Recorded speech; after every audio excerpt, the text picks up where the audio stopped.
Helsingin Auroran sairaala lopettaa toimintansa lastensairaalana. Tästä lähtien kaikki pääkaupungin erikoissairaanhoitoa tarvitsevat lapset voivat suunnata yliopistollisen keskussairaalan rampille. Yhdistämisestä lasketaan tulevan vuodessa 30 miljoonan säästöt. Kyllä se oli semmoinen ajatus siitä, että tästä tulee tämmöinen hallitsematon kaaos, että ei kerta kaikkiaan tilat riitä, voimavarat ei riitä. Potilaat on niin kirjava joukko, että kukaan ei pysty sitä hallitsemaan.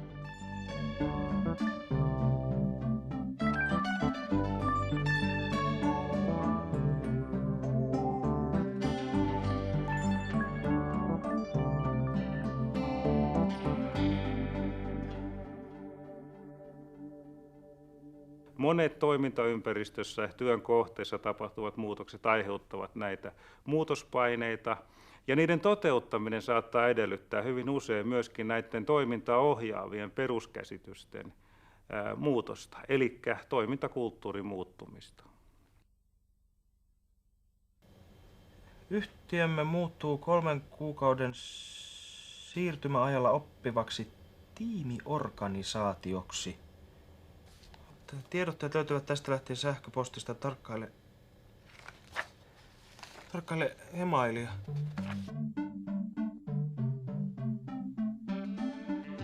Toimintakulttuurin muutos vaatii kehittämistyötä monesta näkökulmasta. Tavoitteena on oppiva ja uutta tietoa tuottava organisaatio, jossa annetaan kehittymiselle tilaa.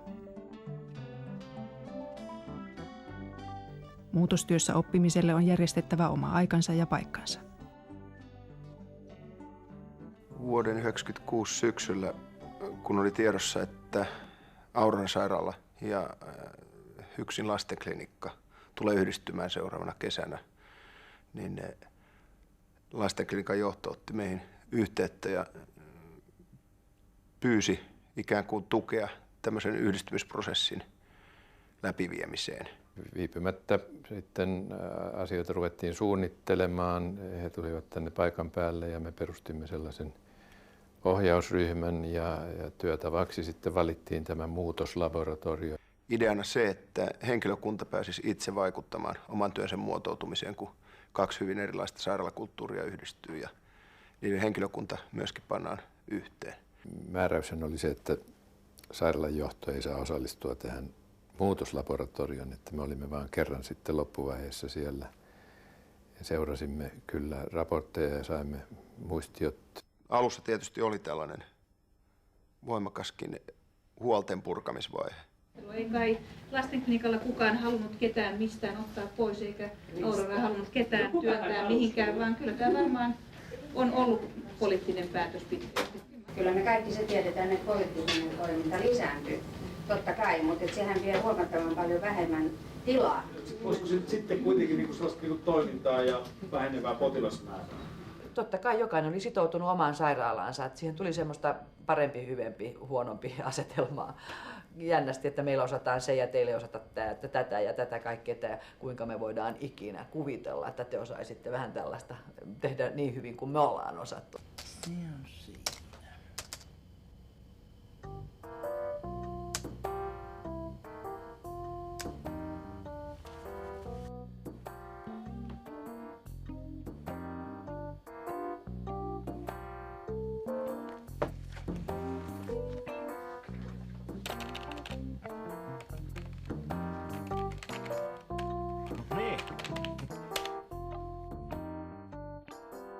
Jollakin tapaa se yllätti se tunteiden rajuus joissakin tilanteissa. Siis sillä lailla, että kun ajattelee, että tämä on kuitenkin tämmöistä asiallista työelämän yhteistyötä, että onhan sitä ihmisillä ja ryhmillä ja eri työyhteisöillä erilaisia käsityksiä samoista asioista. Että sehän on ihan normaalia. Niin kyllä sitä huomasi itsekin siellä voimakkaassa mylläkässä kuhisevan, että se tunteiden niin kuin liikkeelle lähtö.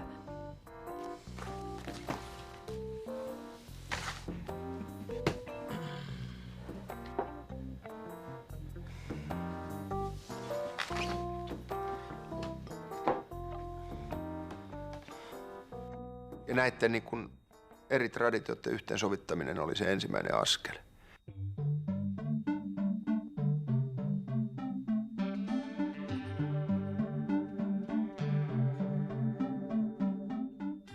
Se ensimmäinen vaihe on tyypillisesti tämmöinen, missä ei oikein tiedetä, missä asiat takkuaa, mutta on semmoinen huoli, ehkä vähän tuskakin ja pelko ja ärtymys. Me kutsutaan sitä tämmöiseksi, voisiko sanoa, tarvetilan vaiheeksi, missä tutkijoiden roolina on auttaa jäsentämään sitä heikosti jotenkin tiedostettua ongelmatilannetta ja saada ihmiset myöskin sitoutumaan, että nyt meidän kannattaa yhdessä ponnistella.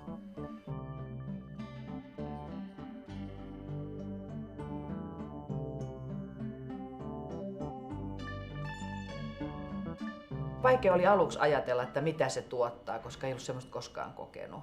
Et siitä, lukemalla sen yhden oppikirjan, niin sai jonkun kuvan siitä, että ahaa, tällaisia vaiheita ja tällaisia tapahtumia ja niin päin pois. Et eihän sitä osannut sillä tavalla ajatella, että sehän poiki monen tason työryhmiä se muutoslaboratoriotyöskentely sen lisäksi, jossa annettiin tehtäviä, joissa täytyy tarkastella joku asiakokonaisuuden niitä eri vaiheita. Että meillä oli koko ajan siis hirvittävä määrä kokouksia.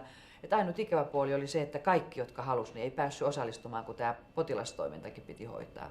Muutoslaboratorion aikanahan täällä tehtiin aika paljon tämmöistä filmaustyötä ja sitten oli näitä kokouksia, missä keskusteltiin tästä toiminnasta.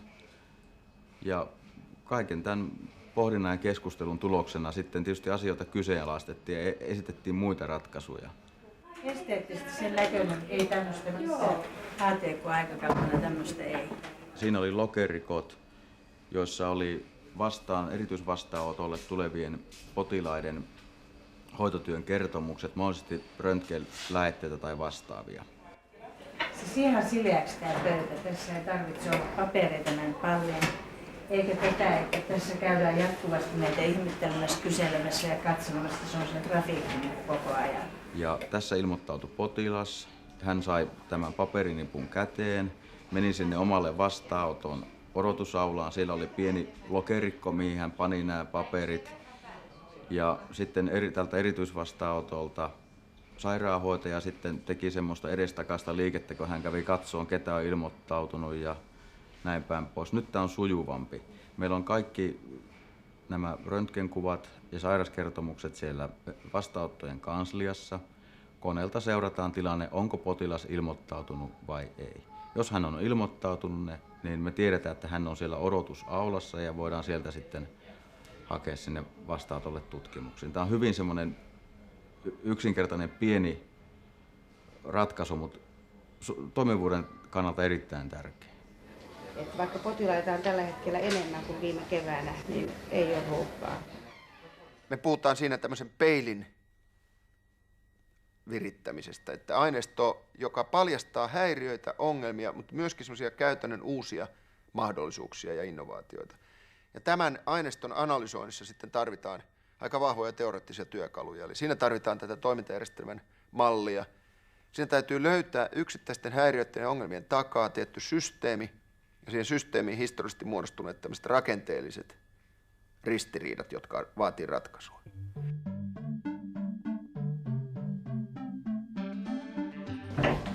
Istut sä vaikka siihen? Hoito itse asiassa asiakkaan kannalta usein oli hyvin pätkittyä. Siis sellaista, voi sanoa, että jopa tämmöinen poliklinikkakäynti usein meni semmoiseksi palasiksi, että ensin odotetaan, sitten lapsi menee sairaanhoitajan vastaanotolle ja se mitataan ja punnitaan ja tutkitaan siellä. Sitten se pukeutuu ja odottaa, sitten menee lääkärin vastaanotolle ja osittain samat asiat tapahtuu uudelleen. Lääkäri tutkii sitten ja määrää hoidon. Ja tämmöinen yksi käynti saattoi pilkkoutua hyvin moneen vaiheeseen, joiden välillä oli erilaisia odotuksia ja katkoja.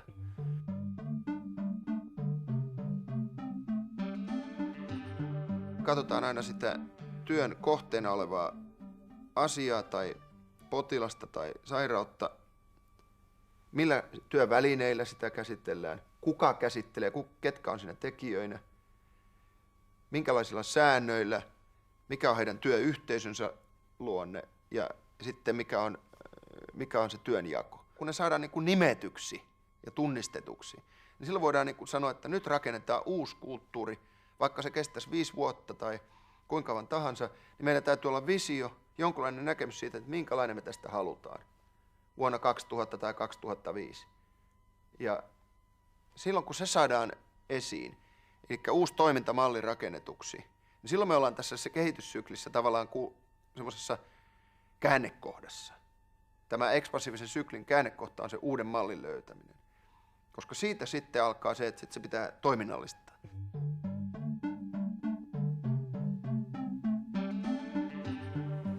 Tulkaa tänne päin, niin. Petri! Tulkaa vähän sisälle, mahdutteko näistä ovista? Onko se Riikka siinä kanssa? Mikä se on tilanne? Hän on ollut hengitysvaikeus, alkanut pari päivää sitten. Menkää vaikka sille puolelle. Joo. Ja nyt sitten oikeastaan pahentunut tänään. Spira on kotona, TPD taustalla, isä kertoo, mutta kotilääkkeet ei ole riittänyt. Käykää tuohon vaikka istumaan ja ota yläruumispaalijaaksi. Mikä on potilaan syntymäaika? 26.01.97. Nimi on? Niilo Oliver Vesanen. No, enkohan saat vähän lääkettä, lääkäri tulee tutkimaan. Eli tämä jatkuvuus tai tämmöinen ikään kuin tiivistäminen, asioiden yhteen nivominen niin, että kaikki osapuolet työskentelee enemmän yhdessä, jolloin tieto kulkee paremmin ja myöskin muodostuu kaikille ikään kuin yhteinen kuva tilanteesta. Koska oli viimeisen lääkkeenantoaika? No tuossa aamulla ennen kuin lähdettiin. Hetken aikaa voi näyttää siltä, että siinä on vähän liikaakin ihmisiä mukana, mutta se on paljon parempi kuin se, että hoito pilkkoutuu peräkkäisiin palasiin ja niiden välille muodostuu semmoisia tietokatkoja. Ei ole mitään. Ei ole mitään.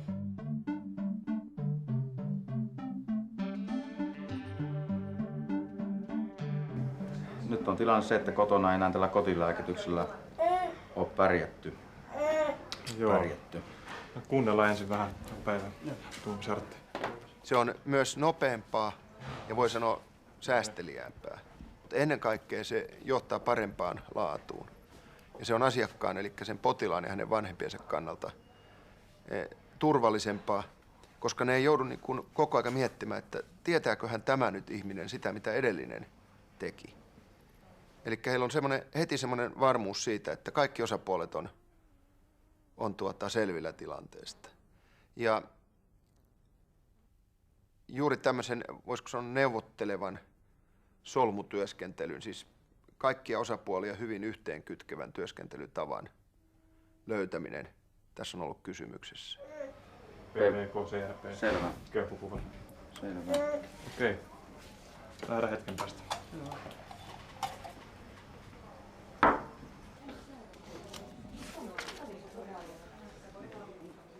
Mä oon joskus sanonut vähän puolileikilläni, että sairaalassa näköjään osataan kyllä kirjoittaa, mutta ei lukea. Eli siis sitä tietoa kirjataan paljon, mutta sitä hyödynnetään yhdessä kohtuuttoman vähän. Eli kun se perinne on se, että lapsesta kirjoitetaan kyllä hirveä määrä kaikenlaista tietoa sairauskertomuksiin, hoitosuunnitelmiin, erilaisiin tiedostoihin. Mutta nämä ei niinkään palvele tämmöisen vuorovaikutuksen ja viestinnän yhteisen ajattelun muodostamisessa, vaan ne jotenkin on tämmöisiä hallinnollisia dokumentteja, jotka monesti jää vaan johonkin kirjatuiksi. Eli tiedon kirjaamisesta pitää siirtyä kommunikointiin. No, terve Juha, tässä on Tuomas. Täällä on tämmöinen ahdistava PPD-lapsi ja sinut on nimetty tähän vastuulääkäriksi, että tuutko katsomaan. Mä käyn hakemaan hänelle vähän juotavaa, Aleksi. Terve Juha. No vai, vastuulääkäristä ollut. Tämän vastuun uudelleen rakentamisessa niin ei ole todellakaan kysymys siitä, että ikään kuin ei osaisi hoitaa. Usein siinä on semmoisesta toimenpiteestä tai vaiheesta kysymys, joka ihan hyvin osaisi tehdä. Mutta se, että siitä jakaa sen tiedon ja niin kuin yhteisen näkemyksen, tarkoittaa sitä, että se on potilaalle turvallisempaa, syntyy vähemmän katkoja jatkossa, nämä, jotka osallistuu, kantaa yhdessä vastuuta, myöskin tietää, mistä sitten on kysymys. Ja pystyy ikään kuin heti oikealla tavalla tarttumaan asioihin silloin, kun ikään kuin heidän vuoronsa tulee. Eli viime kädessä koko vastuun käsite muuttuu. Me joudutaan miettimään ja luomaan uutta kieltä myös. Sillä on tullut uusia sanoja, potilaslähtöisyys ja perhekohtaisuus ja yhteistyö. Ja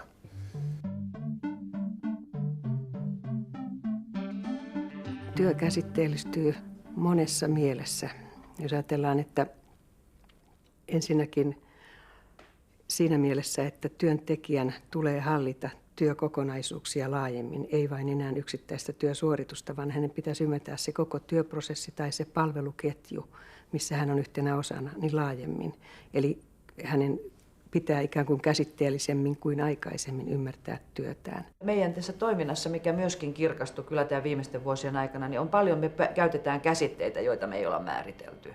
Tästä esimerkiksi tämä vastuulääkäri ja vastuusairaanhoitaja. Että mitä me sillä tarkoitetaan? Että hoitotyön teoreettisestihan on olemassa ihan selkeästi määriteltyjä, minkälainen on vastuusairaanhoitaja. Mutta meillä täällä poliklinikalla perinteisesti se on ollut yksi työnjakomalli näkökulma. Eli pelkkäsi käsitteen tuominen ei sinänsä vielä merkitse mitään, mutta se toiminta, uusi toimintatapa, minkä se tuo tullessaan, on siinä tärkeää. Jos ajatellaan sitä työtä, mitä tässä runsaan vuoden aikana on tehty, me mietittiin yksittäisen sairauskertomuksen reittiä täällä poliklinikan sisällä tai mietittiin huonejärjestyksiä, niin me ollaan edetty siihen, että mietitään potilaan hoidon vastuun jakautumista meidän ja perusterveydenhuollon välillä ja sitten vielä konkreettisemmin luodaan uusia välineitä ja toimintatapoja. Tätä varten me käytiin läpi syksyllä 97 aloitettiin ja sitten kevääseen 98 jatkettiin laaja toinen laboratorio. Me kutsuttiin sitä rajanylityslaboratorioksi. Nimi tulee siitä, että pyritään näitä organisaatioiden seiniä madaltamaan ja ehkä osin poistamaankin. Että toiminta ei rajoitu seiniin, vaan se on niin potilaaseen kiinnittynyt. Meillä oli mukana Helsingin, Espoon ja Vantaan perusterveydenhuollon edustajat samoin sairaaloista, Peijaksesta ja Jorvista. Tähän tilaisuuteen on koottu yhden potilaan tämmöinen tapahtumaketju eri osapuolten näkökulmasta kuvattuna. Tämä Helsingin ja pääkaupunkiseudun lasten ja nuorten hoitojärjestelmä näyttäytyi kyllä aivan toisessa valossa, mitä me luulimme. Että se oli niin lahjomaton se aineisto, että rajanylityslaboratorio se veti ensin hiljaiseksi ja sen jälkeen ei voinut lähteä selittämään, että ei tämä ole totta eikä meillä tapahdu tämmöistä, kun läsnä oli sitten yleensä myös lasten vanhempia, joita nimenomaan siinä nauhalla oli haastateltu ja kaikki oli täysin totta. Ei löytynyt hoitopaikkaa, oikeaa hoitopaikkaa yöllä ja yksi hoitopaikka hoiti yhdestä sairaudesta yhtä pätkää. Ja ainoa, joka sitä yritti koordinoida sitä hoitoa, sitä hallita, niin kuin sitä kokonaisuutta lapsen hoitoa, oli vanhemmat, joilla tietysti tämmöisessä asiantuntijaorganisaatiopiidakossa ei ole todellisia mahdollisuuksia hallita sitä. Esimerkiksi tämän perheen lapsilla on sekä erikois- että perusterveydenhoidossa yhteensä 11 eri hoitotahoa. Hoitovastuun jakamisen selventämiseksi luotiin malli hoitosopimuksesta. Hoitosopimus on yhteinen asiakirja, joka on tiedonsiirtoväline ja sitten potilasohjausväline.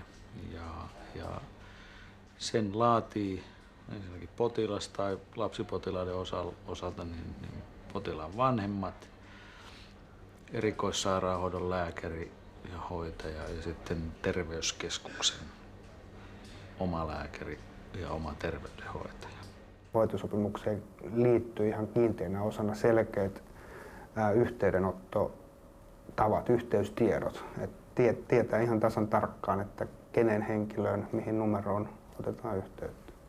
Mitä asioita hoidetaan terveyskeskuksessa omalääkärin vastaanotolla ja mitä asioita hoidetaan erikoissairaanhoidossa. No, tämä on Viitala-Juha tästä terve. Meillä on tällainen yhteinen potilas. Niin, se on se kaveri, josta oli tässä muutama viikko sitten jo puhettakin. Perinteisestihän se on sitä, että täältä päin menee lähetteitä ja sieltä päin tulee loppulausuntoja eli epikriisejä. Mutta että nyt sitten vähitellen tämän hoitosopimuskäytännön mukaan myötä, niin sieltä tulee sitten, sanoisiko tämmöisiä niin kuin väliaikatietoja myöskin niistä lapsista, jotka on ikään kuin yhteisesti hoidossa täällä ja siellä. Ongelmana oli muun muassa se, että erikoissairaanhoito omi potilaita. Jos lapsipotilas hakeutuu jossakin vaiheessa erikoissairaanhoitoon, niin siinä saattoi olla, että siinä vaiheessa, kun hän sitten aikuiseksi kasvaa, niin hän siirtyy takaisin terveysasemalle. Ja tietysti se, että jos potilaita hoidetaan väärällä hoidon porrastuksen tasolla, niin se on kallista. Omalääkäri, joka kuitenkin on maksajan edustaja aina, ei ole selvillä asiakaspiirinsä lasten ja nuorten hoitosuhteista ja tilanteista muualla, vaikka siis hänen tulisi tietenkin asemassaan niin olla. Nyt toukokuun alusta on siis yritetty tällaisen ohjelman puitteissa korjata tätä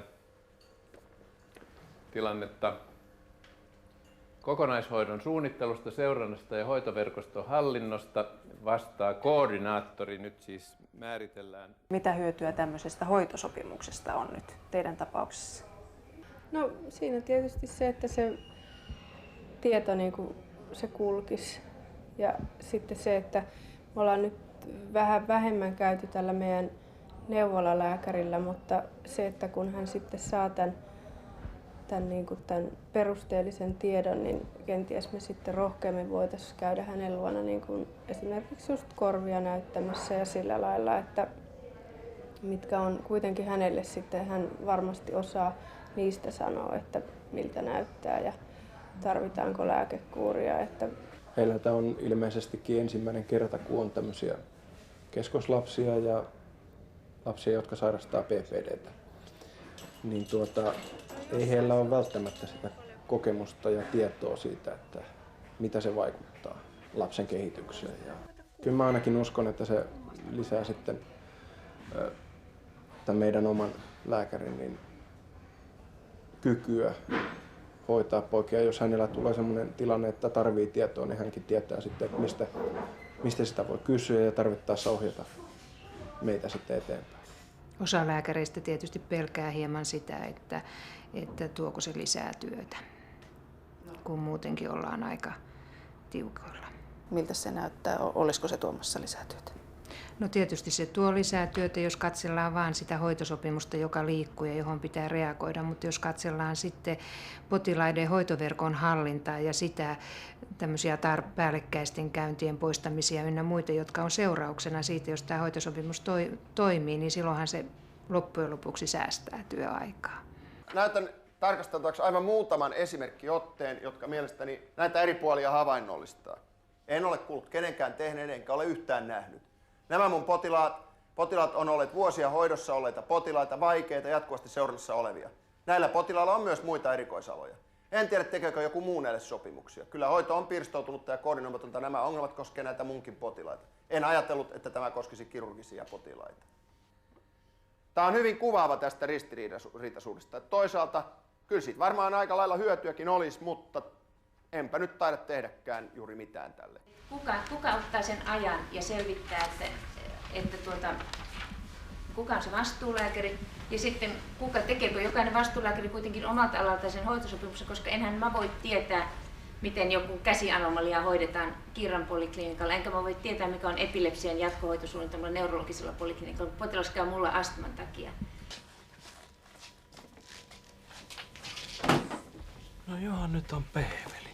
Muutosvastarintaa ei oikeastaan voi kohdata muutoin kuin sillä tavalla, että ymmärtää sen tunneluonteen. On tunne, että ei selvitä. Joko ollaan tilanteessa, jossa koetaan, että minä en tästä selviä, tai pelätään, että joudun tilanteeseen, josta en selviä. Koska kyseessä on voimakas tunne-emootio, niin silloin meidän täytyy, tai eräs keino vastata siihen tilanteeseen on luoda tämän tällaisen kielteisen ahdistavan tunteen vastavoimaksi myönteinen, innostava tunne. Ja se voi syntyä siitä, että ihmiset pääsee mukaan kehittämishankkeeseen, pääsevät vaikuttamaan siihen, mitä heille tapahtuu.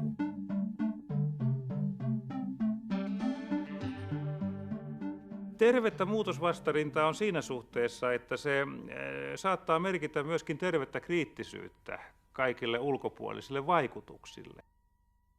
Mulla on annettu mahdollisuus tehdä ja vaikuttaa ja mua on kuunneltu, mitä mulla on asiaa. Ja sen mä oon kokenut arvostuksena. Ongelma on ehkä siinä, että muutosvastarintaa pidetään ikään kuin pahana asiana sinänsä. Ja se johtaa siihen, että muutosvastarinnan osoittaminen ei myöskään ole sallittua tai sitä pidetään pahana. Pelätään, että se johtaa kostotoimiin ja mahdollisesti potkuihin jossain sopivassa tilanteessa, kun taas kehittäjiä ja johdon pitäisi kannustaa ihmisiä tuomaan julki omat epäilyksensä ja oma vastarintansa, koska jos emme saa niitä näkyväksi, niin emme myöskään voi keskustella niistä, emme voi käsitellä niitä, emme voi tutkia sen muutosvastarinnan takana olevien pelkojen perusteita. Muutosvastarinnan julkituominen voi siis olla liikkeelle lähtö asioiden syvälliseen käsittelyyn. Keskiössä on omaa toimintaansa ja ympäristöään reflektoiva asiantuntija.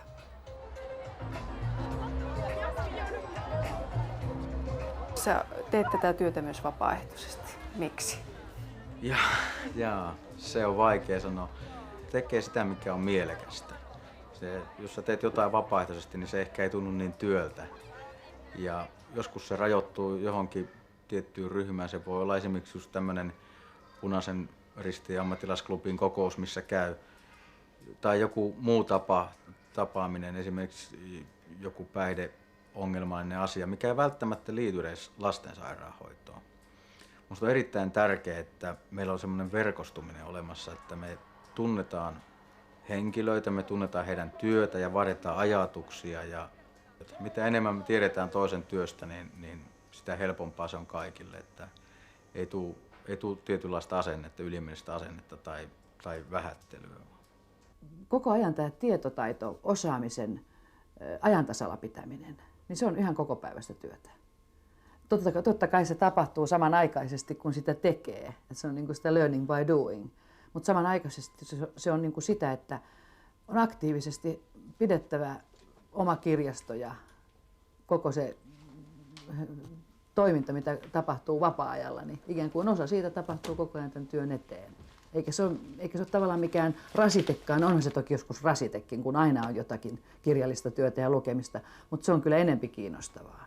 Kyse ei ole pelkästään työtaitojen tai taitotiedon oppimisesta, vaan yleensä elämäntaidon ja elämisen oppimisesta samaan aikaan, että meidän tulisi nähdä elämä tämmöisenä laajempana, arvokkaana kokonaisuutena, jossa ihmiset voivat kehittää itseään ja hakeutua sellaisille toiminta-alueille, jotka heitä kiinnostavat. Ja työ on tärkeä, erittäin tärkeä, mutta vain osa elämää.